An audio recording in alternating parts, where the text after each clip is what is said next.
Well, thank you for having me again, and it's a real honor to speak to all of you, friends of Western art, and to be in the Mountain Oyster Club, which I love. I am an artist member, and that's important to me. And so I'm going to talk about Marble Canyon a lot tonight, and there's a friend here visiting that Jerry Cannon, who was the engineer and the designer of the new Marble Canyon Bridge, which was completed in '95. And he just finished this book. And it's got the old bridge and how they did it, which is an amazing feat, and the new bridge, and which they're right next to each other, which was a great idea. And so Jerry, you want to stand up so everybody can see you for a minute? He's here with his wife and two friends. Yeah. Amazing thing he did. Yeah. So he's got a lot of pictures of old Marble Canyon in here, and even when I worked there, and all the girls that work for me, and my daughter. So anyway, it's special that he's here tonight because Marble Canyon's still a favorite place of mine. It's a beautiful place. If you haven't been there, it really is. The Vermilion Cliffs are wonderful. So it was once owned by Lorenzo Hubble. So it was a real trading post with all the groceries behind the counter, like they were, and it just was wonderful. But it burned down a few years ago, and it's not the same anymore. It's nice, but it doesn't have the charm of the old building. So when I first moved up there, it was about 1973, and Jane Foster, the lady that owned it, was a dear friend of mine. Her boys and my boys were best friends when they were little kids, and they were together all the time. And one time Jane asked me to ride with her and help her take inventory at Marble Canyon. So we piled all the kids in her station wagon and drove from Southern California to Marble Canyon. And that was my first experience. Fell in love with it, and talked about moving there, my first husband. But she felt like my daughter was too young to be so isolated. She was like in third grade. But after we lived in Sedona, which we did move there after California, and about 4 years later, she called and said, would you like to go run Marble Canyon? She and her husband were both lawyers, and they had to go to Disney World because they were building it at that time. So her husband, Bob, had the job of buying all the land that Disney World was built on and keeping it secret from all these people that owned pieces of it all over the country. And he was able to do all that. He was a really smart man and really nice. And Jane was a great gal. So that's how I ended up at Marble Canyon. I was pretty settled in Sedona. The kids had a great little school to go to. I didn't really want to do it that much, but my husband really wanted to. So I thought, well, it's an adventure. Why not? So we moved up there, and there was no phone back then. We had a little post office, and so our correspondence was all done with postcards. People wanted to make a reservation for the motel room. They had to send in a postcard, and we'd send them one back. So it was pretty primitive. No TV, of course. And it was a whole new world. It really was. If we ordered anything, it would come from Las Vegas. And usually the restaurant supplies came once a week. And if we did run out of anything like lettuce for the salad bar, there's always somebody with a plane that would fly me up to Page to get lettuce at the grocery store. But it was like an hour's drive at least, Page from Marble Canyon. And the kids had to go to school up there. And that was kind of hard. It was a long bus ride every day back. And um, it was kind of hard for them because they couldn't stay for after school sports. There was only one bus. And my little girl, we did go to Girl Scouts, and then she rode back down to, there was another girl that lived at Cedar Ridge. And so they drop her off at this little trading post at the bottom of the hill. And I go pick her up, and here's this little girl in the middle of all these Navajo people and waiting for me to pick her up. And so it was a good experience in some ways because they were a real minority, and now they know what it's like to be like that. And they had friends, Navajo friends. And it was good in a lot of ways. They had to learn to do a lot of things that most kids didn't do. They had to work in the gas station. My oldest son would do that. My middle son would help out in the dining room or in the kitchen. He learned to cook from our cook, whose name was Frank, and he was a character. I could go on about Frank, but he was a great cook. And but he drank a lot, and he never missed a day of work because of that. One time I went in the walk-in to get something, and he was in there with his Jack Daniels, and he scolded me. He said, "Don't you know how to knock?" So anyway, when we were first up there, I was trying to do everything right, correctly with the Navajos, make sure I didn't offend anybody. And right away, this old man that always was around came in, put his cane on the counter, took his jacket off, put it on the counter, took another jacket off, put it on the counter, took his gloves off, reached out his hand, yep, yep, and then you say, oh, which means yes. So I was doing all that, and he reached over and pinched me right here. I couldn't believe it. And somebody walked in the store, and I had this look on my face. I was just shocked. And, what's going on with you? Oh, nothing. It's okay. So I had a lot of experiences like that. One old Navajo man was trying to tell me what he wanted behind the counter. And he kept saying, green leaves, green leaves. And I finally realized he wanted a can of spinach. Green leaves, only it was green leaves. So I learned a lot of Navajo words. I can't really speak it, but I know a lot of words. And there was things that you did that were polite. You never pointed with your fingers. You pointed with your lips. A lot of the older men would get kind of pointy lips, from doing that.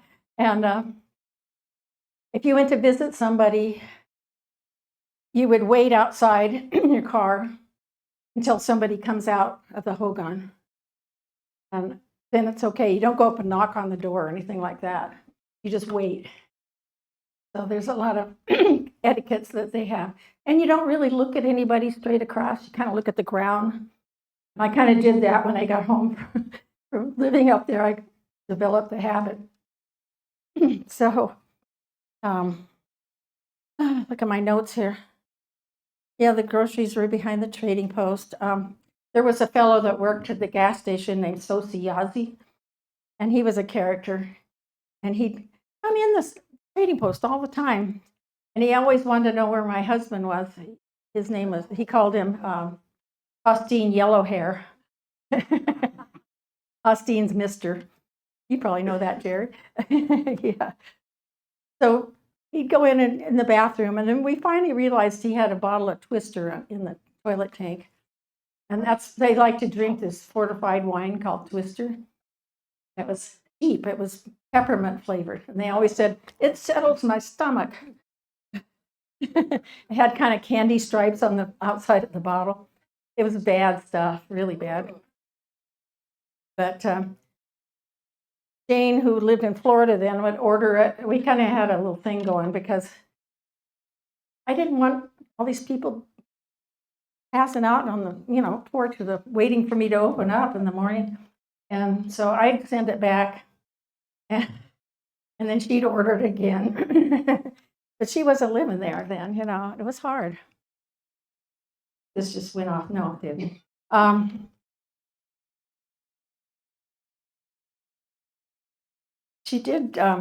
she did like all the Navajo people. She really wanted me to hire more of them, and I tried to, but sometimes it was hard. When there was a squaw dance or something, they were gone, their culture. It was just a different way of thinking than we are. Us Belaganas, that's what white people are, Belaganas. So, but they all were good humored and they really respected me. They called me Shema after a while because that means mom. I was everybody's mom. And the old people would come in and they couldn't write their name, but we had an ink pad that they put their thumbprint on a check. And I'd help them do money orders and things like that. Poor little kids that come in with infantile really bad, and I had green soap to give them for that. So I kind of was a mom, and I did buy rugs from them, and they had grocery accounts that they pay off with the rugs. So I had to learn about what's a good rug and how much it's worth and all that. I had to learn a lot of things really fast. So it was fascinating, though. It really influenced the rest of my life. And it shows in my art because I think if you do what you know and you love, it really works, instead of trying to do something like somebody wanted me to do a golf rule. I don't know anything about golf. And so I'd rather do something I know something about, or horses or Navajos or whatever. Yeah, we had groceries delivered once a week, and the river company people all hung out there at night. And when they weren't on the river, they play music. Everybody had guitars, and we had no TV, but we'd sit out on the porch and sing. It was so much fun, and or we go home and read books in the winter. But it was a different way of life. And when I moved back to Sedona, I missed everybody. I felt alone and different. It was like a little commune in a way. I mean, you knew everybody. And the Navajos were funny. There was one couple that always had to have us go out and give them a push because their car wouldn't start. Every time they came, and they came every day. And so we'd go out and give them a push, and they'd be on their way. And they lived quite a ways away, but they'd still come in every day. They didn't have electricity up there on the res yet. They did in Page, but not like they do now. So they had to buy non-perishable things like Spam, and they'd buy a Spam and a can of chilies and pour over the Spam. That was dinner, So, but we got invited to a lot of things. Jeff and I have been invited to Yebiche ceremony, which was awesome. We were there all night, and there was a big hogan. And you could go in there to warm up. It was in the winter, and it was really cold, but there was little fires all around. And one Navajo came up to us and said, "You really stuck it out," because it was almost dawn when we were still there. And so we went to Cameron and had breakfast later. It was great. They're wonderful people, and they still come and visit us. And for a long time, they'd still bring rugs down to me, and after a while, you felt bad because they drove so far to bring a new rug to show you. And so I have a lot of rugs. And I love them all. I put a couple here. This little rug was made by a little girl. It was her first rug, and I still have it. And this little piece over here is the same one. So I did that for her. Yeah.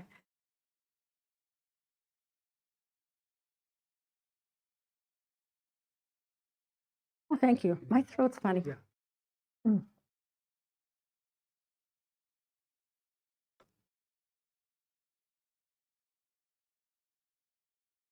So the Yazis were the closest family that lived on the res side of the river, and that's the Colorado River. You can only get there across the bridge. So they had 12 children, and they lived in a hogan. And he was a peyote chief. They call him a roadman. So he and his wife would go to Texas every year. There was an area that Native people could pick peyote, and it was legal. It was fenced, I think. And so they'd have me look in on their kids while they were in Texas. It was amazing because there's 12 kids, but everybody had a job to do. And I'd go over before dark, and they'd all be scurrying around, getting water from outside because they didn't have running water. Somebody be cooking dinner. And they all wanted to do this before dark because the wolf man comes out. So they were in a big hurry to get everything done and get inside. But every child had a younger child to watch after. They did. I mean, our kids aren't like that. I mean, they really had a hard life, and they really were sweet kids. They're great. And a lot of those kids are grown up now, and I still see them up there. And some of them work at Marble Canyon. And it's amazing all this happened. Yeah, Franklin was a peyote chief, and he had ceremonies at his house. They call it Native American Indian Church. And it was a good thing for them. I know a lot of Navajos that used to be heavy drinkers and really messed up. And they got sober by going to Native American Indian Church. I asked him once, I said, well, what happens? I said, well, the peyote bird comes and takes our prayers up to heaven. And I thought that was kind of neat. He gave me a little peyote bird once. Yeah. And he used to say, I wish you were Indian so you could come to the ceremony. But it makes you sick and you have to throw up. So I didn't really want to do that anyway. It's the strychnine inside. There's some fuzz inside this little button. And yeah. So I used to paint portraits. I did pastel portraits back then. And so I asked some of the Navajo people if they'd come in the wintertime and pose for me. And so I would do it in the restaurant, which was closed for the winter. And they want the door closed so none of their friends could see them doing the modeling. And then they got so they liked it. And they'd bring me all these little photographs of Grandpa or different people. And I'd trade them, food for sitting for me. And so that's when I really got into doing portraits and art. I did it before. I grew up in Orange County, and we lived at a forestry station. Dad was a forest ranger in Orange County, believe it or not. And so we were up at Big Bear, and my Dad wanted to go out and see a movie that was being made out there in a big meadow. So we went out there, and there's Roy Rogers. So I must have been standing there with my mouth open because I loved horses. He picked me up, and they picked me up, put me on trigger in front of Roy, and we galloped across the meadow. And I've been hooked on Western art, Western everything since then. So that was my first memory of, having a horse ride. And I always wanted a horse, but we lived in a forestry station. So I didn't get a horse till I was about 30 years old, but I did. I showed them. So I think I went through a lot of this. I don't want to repeat myself. I did get to go to a squaw dance once. This Sosi guy that worked at the gas station invited myself and another girl that worked for me to go to a squaw dance. And we drove in his old pickup truck. I don't know where it was, on these little roads out in the res, And here's all these trucks in a circle with their headlights aiming in, and there was a fire in the middle, and there was people singing and playing drums. And it was awesome. It was really like going back in time. And the little kids would come up and grab you and want you to dance with them around the fire. And you're supposed to give them some change, some money. Pretty soon we ran out of money. We didn't have enough. So, and Sosi disappeared. We didn't know what happened to him, so we drove his truck home, left him there. And he never said anything about it, you know. It's like, oh well, that's what happens. So, and after Marble Canyon, then moved back to Sedona because the kids needed a more normal life, and we thought they did anyway. And that's kind of what happened after that. I went to work at a foundry. Well, first I managed a Oaxaca restaurant for a while, and that was a terrible job. Uh, and then it was after that that I went to work at the foundry. Actually, I got fired from a different restaurant because I was too slow.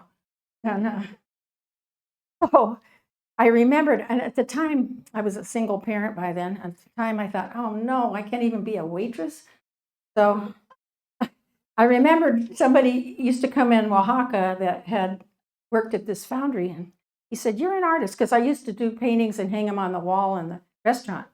Maybe one of my customers might buy one, you know. So it was crazy. So I remember he told me, you know, I should come and look at the foundry. So I did. And the boss, he was from Wyoming, and he didn't think women should work in foundries. And finally, he said, I went back like 3 times. He said, well, we'll try you out for a month. The guys that worked there were a lot of sculpture students from NAU, and they were great. And they kind of helped me learn real quick, and I loved it. It's like a whole new world at that time. It's kind of dark, it's smoky and fun, and working on everybody else's sculptures. Johnny Hampton, Joe Beeler, a lot of these great guys used this foundry. Buck McCain. So they'd come sit in the wax room and talk to me, and I learned a lot just by listening to him, a lot. And Joe was great because he lived in Sedona. When I got a piece kind of halfway done, I'd take it over and he'd critique it for me. And he was a wonderful friend. Sharon and his wife and I were in garden club together. And it's a small town then, it was fun. So it's funny how everything came together. The Navajos, the trading post, the foundry. I guess I'm doing what I'm supposed to be doing now. You know, it all happened. And it still amazes me. I feel so lucky that it all worked out that way. And I met Jeff back about 92 on a trail ride, Sedona Saddle Club. And we we didn't date for a while, but once we did, we both had horses, and it was perfect. So we've had many fun adventures together, and we got married in 95. And it's been a great trip, it really has. So I think I'm going to leave this now for questions, if anybody has any questions. Oh, okay. I've done a whole series of these little pieces. Different Navajo people at the turn of the century. So this lady's picking peaches in Canyon de Chelly. And you know, when Kit Carson came through, they cut down all their peach trees. And so this is before Kit Carson. And I've done a lady dyeing wool. I should have brought her too. She's cute. And 2 old men shaking hands, yate, yate. These are 2 coat hangers that can go on the wall. See, they're flat on the back.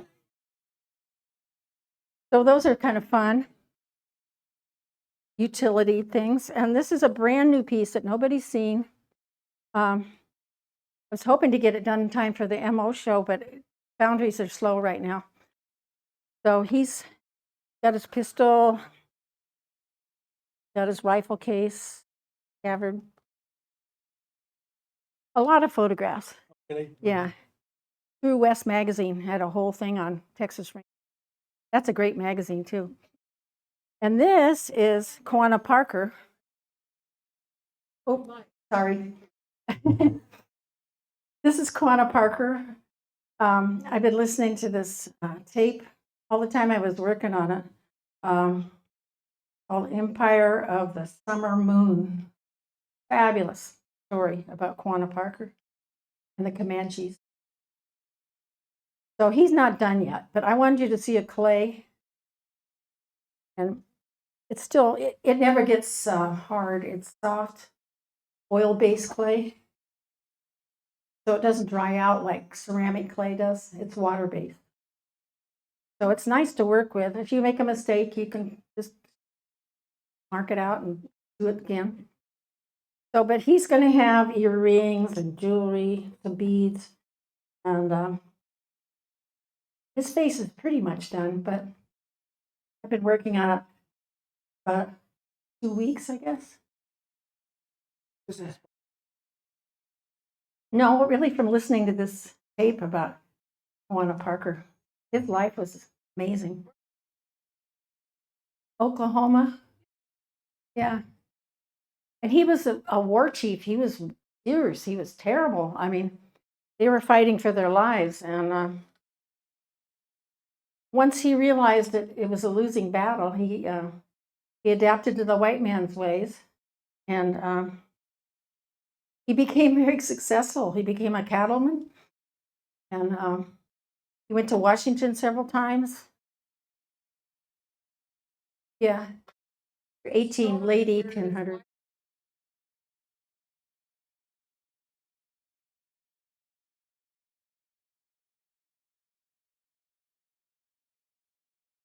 Yeah, his mother was kidnapped by the Comanches when she was only about 2, and raised as a Comanche, and had Quanah and had a she was rescued by Charlie Goodnight and other people and taken back to civilization, and she didn't like it at all. She was Comanche, and she kept trying to run away, and finally died. It was a sad story. She had 2 children. So it's a very interesting story, and there's been a lot of movies made about it. The Searchers, I think, one story. So I just think it's fabulous. I just wanted to do him. So that's what he's all about. Oh yeah, I've seen his house in black and white photos in my history books, and I always wanted to go see it. It was a big house, and it had a big porch around it, and had stars on the roof. Jeff could tell you more than I can about it, but after he became a pretty much successful person, in the white world, he just he wanted to have a big house like the officers at Fort Sill. So the cattlemen actually wanted to lease land from him, reservation land. So they agreed to build him this house. And so I was determined to find it. And we'd been up to visit my daughter near Fort Worth. So driving home, I said, I'd heard it was in this little town, and I'd heard it was in an old amusement park. So we stopped at this amusement park.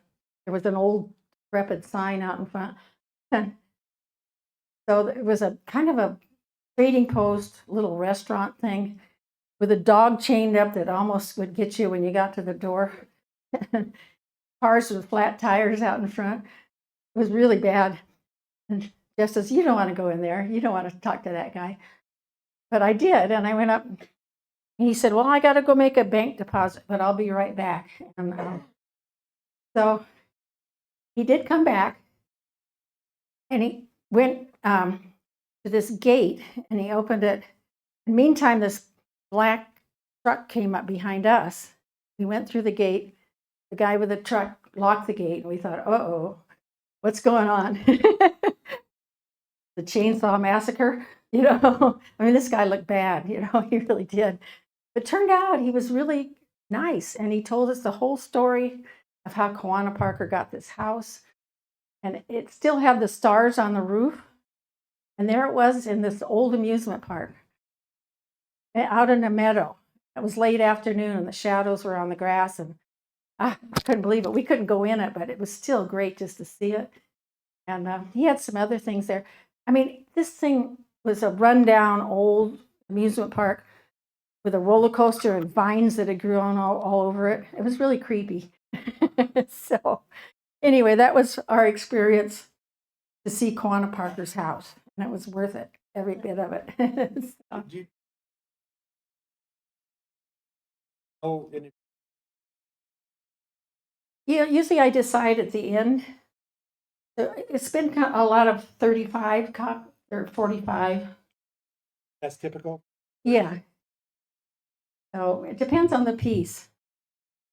This piece, I think it's 45 because I'm hoping to sell it to a lot of people that like Texas Rangers. It's called In Pursuit. He's got his pistol. He's not shooting at anybody yet, but he's just trying to catch them.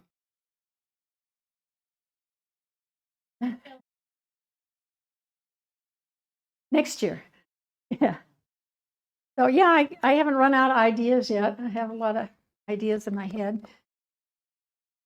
It's kind of crazy because I've done like over 200 sculptures. I know. I can't believe the girls at the gallery keep saying, you can slow down if you want, but I love it so much, I'm way past retirement age, but I don't want to quit. It's fun. In Sedona, it's the same one I used to work at. Used to be called Buffalo Bronze Works when I worked there. And we used to get to go to the CA show every year. Johnny Hampton would buy us all a table and he'd sit with us. He was great. And we were really into it, all of that. It was fun. I learned a lot working there. I did go up to NAU and I took an anatomy for sculptors class because all the guys kept saying, you got to take this class. And it was excellent. We had to learn all the muscles where they attached to the bones and things. So we didn't have to learn the innards. It's just the bones and muscles, but it was really helpful. Really helpful. Yeah.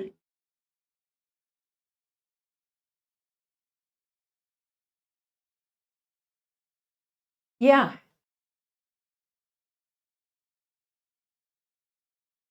Oh, yeah.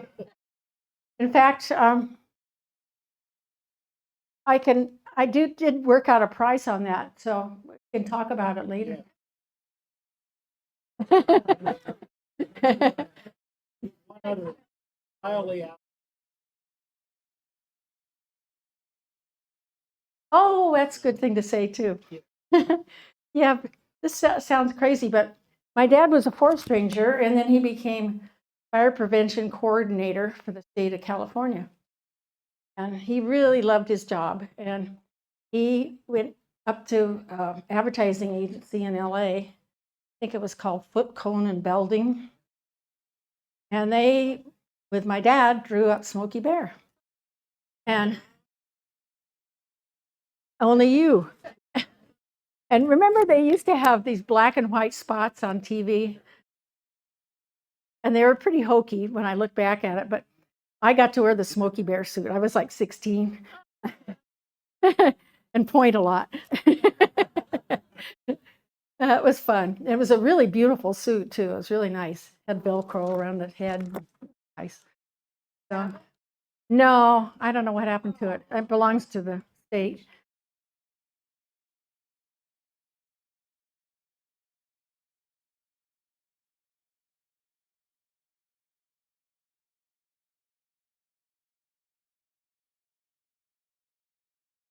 Do the models? Oh, yeah, they do. And I had a lot of Navajo people came up. You would think they'd be kind of resent a Belagana woman doing them, but they're happy that somebody's doing it. And my research is really because I lived there, and they still wore the traditional clothes when I lived there. So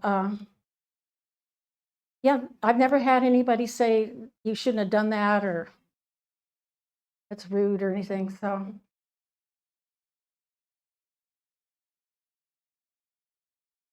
uh, probably 70% for models. And I hate to have to use photographs, but sometimes, like Kiwanis Park, you have to. It's been gone a long time, so yeah. Just a little girl with the blanket.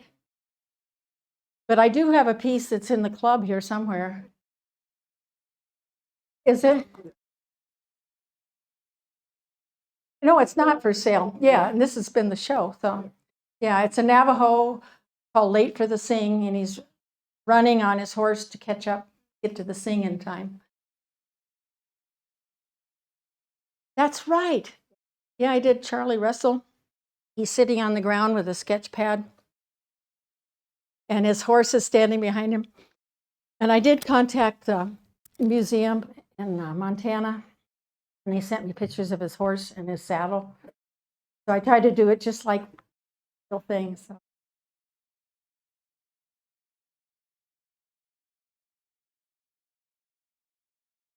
I don't think so. I'm in the Tucson Museum, though. Piece I did in your house. Yeah. That's great. I love it. That's wonderful. Yeah. It makes me happy. It's like sending your children off to a good home, you know. Yeah, that's the best part about this job, you know. I love building it, but I love the people that are buying them, how much they come back and tell me they love it. And that's the best, you know, it really is. That's why it's hard to give it up. Even if we go on a vacation, I'm like, where's some clay? After a week or so. Yeah.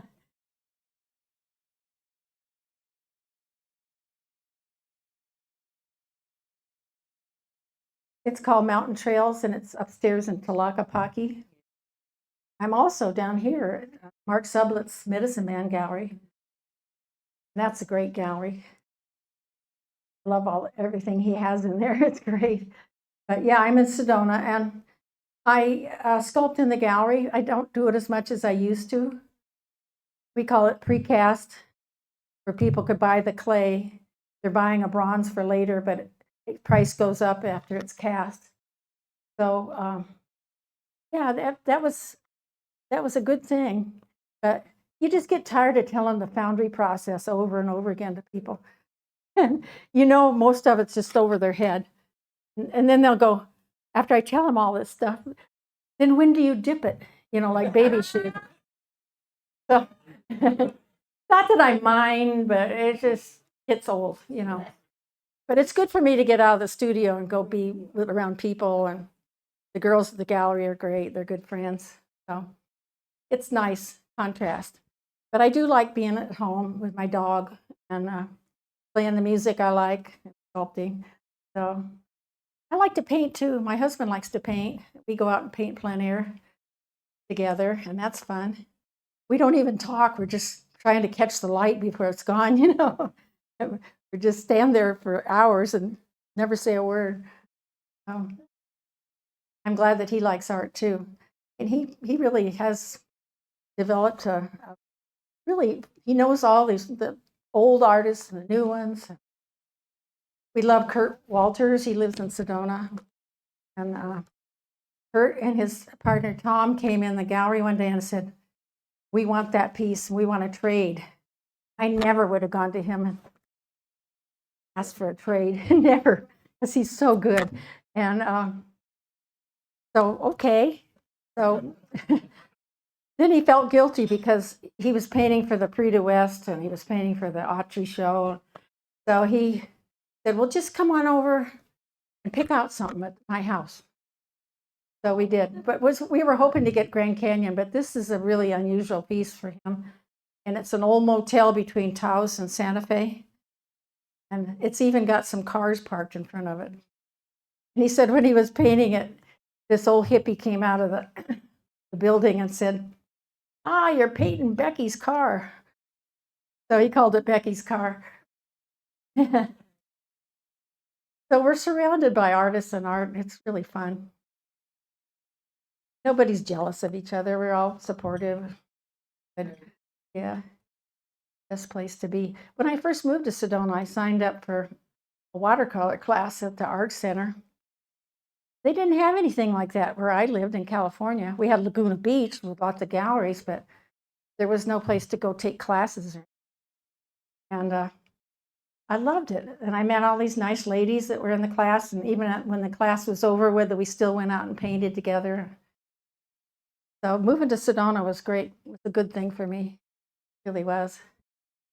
Think how boring my life would have been if I'd stayed there. Going out to lunch once in a while with my neighbor lady and, looking at clothes. And so I had some adventures. I got to go down the river every year. I was up at Marble Canyon. I got to go down on river trips, and I had to work a little bit. Had to be a swamper, they call it. Help cook, help tie up the boat. And, but that's the best fun thing you could ever do is go down the river. Jeff and I've done it a couple times since. Had a great time. You're hot and cold and scared and easy, calm water. And you really bond with whoever you're on the boat with because you're going through all these things together. After a while, you don't even care what's up on top in the outside world. You don't care, do you? You went on a river trip. I know, I read it. Oh, it's a great escape.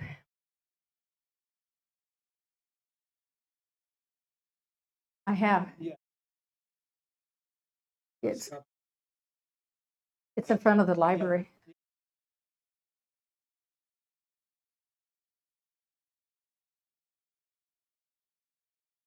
You have to make a maquette, small version of what you're going to do big. Well, the Sedona Schneebly was a competition. So there was maybe 8 other artists that did maquettes. And the family even had a vote, Sedona Schneebly's family. And yeah, I was so excited to win. It made a huge difference, it really did. I have one called the Sanawa. It's at Sanawa Plaza. Yeah, that's kind of sad because really a nice piece. Sanawa people were native people, 900 years ago. And they built the cliff dwellings around Sedona. And when the Spanish came through, they lived way up on these cliffs. And so they named them Sinawa, without water, Sinawa. And so there was a man, when I got to do that one, there was a man that was an archaeologist from Flagstaff that helped make sure it was all even the man had the sandals made of yucca fibers that they'd strap on their feet, and sometimes they'd have little tufts that were in the back that would wipe out their tracks, and just fun things like that. But we had this beautiful water feature that this other friend of mine built, and the lady's pouring water and the man standing behind her with a digging stick. And one of the shop owners complained recently that it was blocking the view of their store. So they took all that away, and now my sculpture's just sitting out in the middle of the plaza on these bricks. And it's kind of sad. I don't even want to look at it when I go by. It's too bad. And then somebody tried to clean it and used the wrong thing, and so most of the patina came off. And so you don't always know when you do public art what's going to happen to it. But it's fun to do. There's a couple big pieces down in front of Sublet's gallery here. They're big, but they're going to go back to Sedona, and they're going to be in a roundabout coming up real soon. So that's good. St. Mark's, he's okay with it. Yeah. Yeah, Buck, he kept saying, you got to get out of this foundry. You got to get out and do your own thing. And he was living down here in Tucson, but he'd say, I want you to get up an hour early every day and draw your hand, draw your coffee cup, everything, anything, just draw and send them back to me. So I did. He said, I think you're ready to go out on your own after a while, you know. And he was a big help to make me, it was a scary thing to quit your job and try to make it as an artist. But it all worked out. It really did. I know. I knew some people that had a gallery in Tlaquepaque. Back when I was a waitress, they were my favorite customers. And so they took one of my first pieces that I did, and they sold them quick, you know. So that really gave me some juice to get going, do my own thing. So. And the foundry was good because if we paid for our materials, we could use the foundry. So usually it's hard for a sculptor to get started. It costs so much. And, you know, a big part of the price of finished pieces is foundry. And, you know, it goes through all hand-done process, and it just costs a lot. Materials cost a lot, and it's the way it is.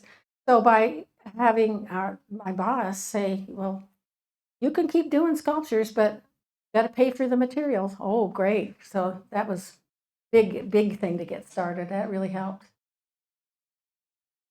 I'm glad that it all worked out. So Me let too. just ask you to give a- Thank you. You've been a great audience. Those smiley faces, it wasn't too scary.